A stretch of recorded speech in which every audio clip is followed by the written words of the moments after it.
महाराष्ट्राच्या विधानसभेमध्ये असेल, मंत्रिमंडळामध्ये असेल, सातत्यानं आपल्या मतदारसंघाचा विषय पोहोचवण्याची जबाबदारी, तुम्हा सगळ्यांबरोबर राहण्याची जबाबदारी, तुम्हा सगळ्याला एकमेकाबरोबर साथ देण्याची जशी जबाबदारी वाढली माझ्यावरती, तशी आज दादा शेळके तुमच्यावर जबाबदारी ही वाढली की उद्या हिंद केसरी आणि ऑलिम्पिकचा त्या ठिकाणी मेडल माढा तालुक्याला आणून द्यायचे आहे. त्यामुळं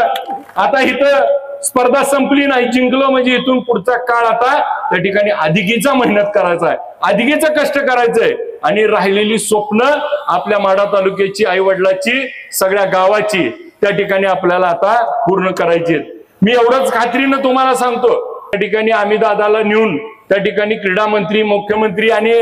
मंत्र्यांच्या हस्ते त्या ठिकाणी सन्मान करून त्या ठिकाणी महाराष्ट्रामध्ये हा आपला पुढच्या काळामध्ये एका बाजूला त्याने आता FY ला शिक्षण घेतोय, त्या ठिकाणी अजून 2 वर्ष ग्रॅज्युएट झाल्यानंतर त्याला देखील त्या ठिकाणी सुवर्ण काळ येणार आहे. दुसऱ्या बाजूला त्या ठिकाणी हिंद केसरीची तयारी करत असताना पुढच्या स्पर्धेमध्ये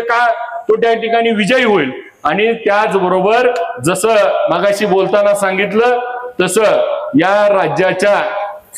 मुख्यमंत्र्याला, मंत्र्यांना अधिवेशनामध्ये त्या ठिकाणी साकडं घालून, हक्कानं भांडून दादा शेळकेला DYSP असेल, जिल्ह्याचा त्या ठिकाणी आपल्याला क्रीडा अधिकारी असेल, क्लास 1 पोस्ट साठी त्या